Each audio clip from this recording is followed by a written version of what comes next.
Welcome back, my friends, to the show that never ends. This is another episode of Going Dark with Mark. Today, we're going to talk about MFA. In its basics, what it is, and why you need it.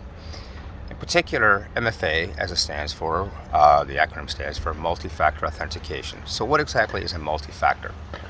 For the purposes of this conversation, and what's generally accepted, is that there's three types of factors.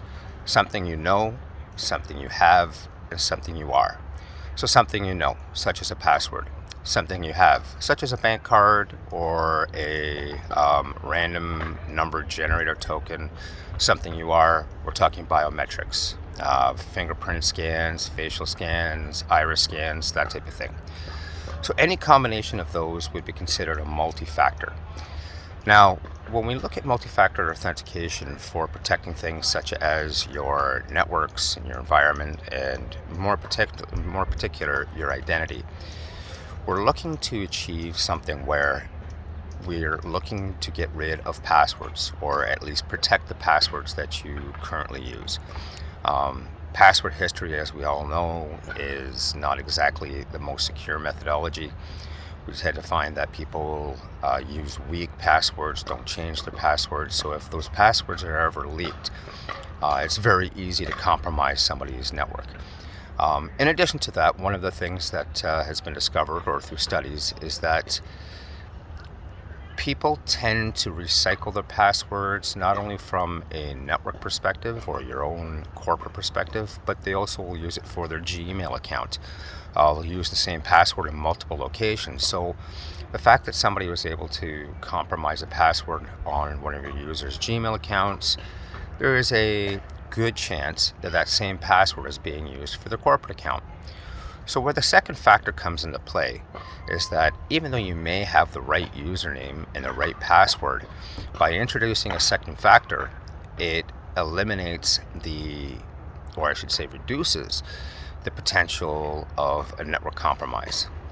Now, one of the things I do want to mention is that MFA itself is, not all MFA solutions or approaches are equal. It is November 2020. And within the last month or so, it appears that in some cases, multi-factor, especially on the SMS side of the fence, has been compromised.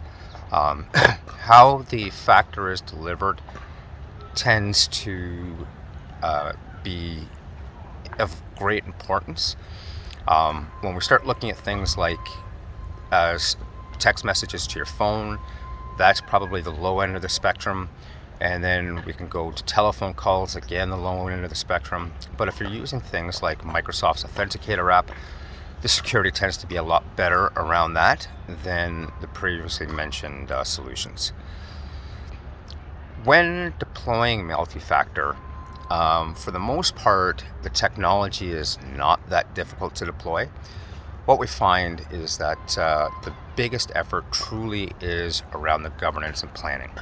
If you roll out MFA today and you roll it out to all of your users, you're going to bring your environment to a screeching halt.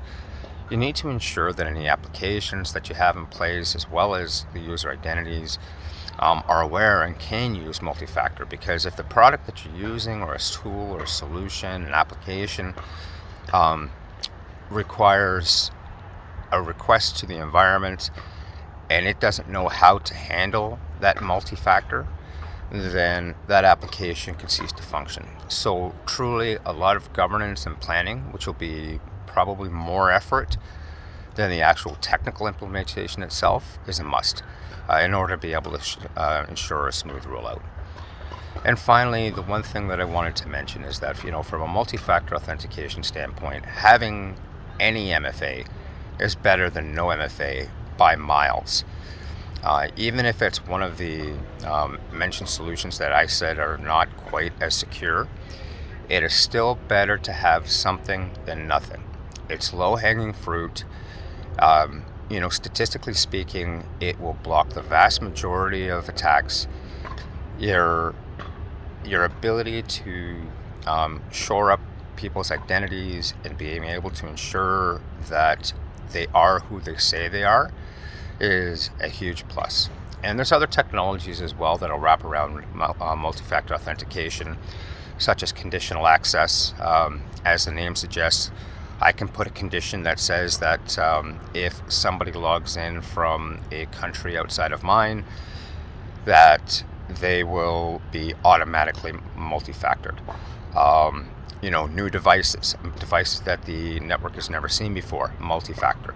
Browsers, you name it. There's a bunch of conditions that can be added to multi-factor authentication, and I highly recommend that these factors and these additional security solutions are put in play when you decide to implement multi-factor authentication. Anyways, this has been another short series or short video. At the end of the day, these are going to be considered building blocks. These are the building blocks of future conversations, which are going to be a lot more in depth and a lot more, interesting than this low-hanging fruit. Anyways, I hope everybody has a wonderful day, and take care.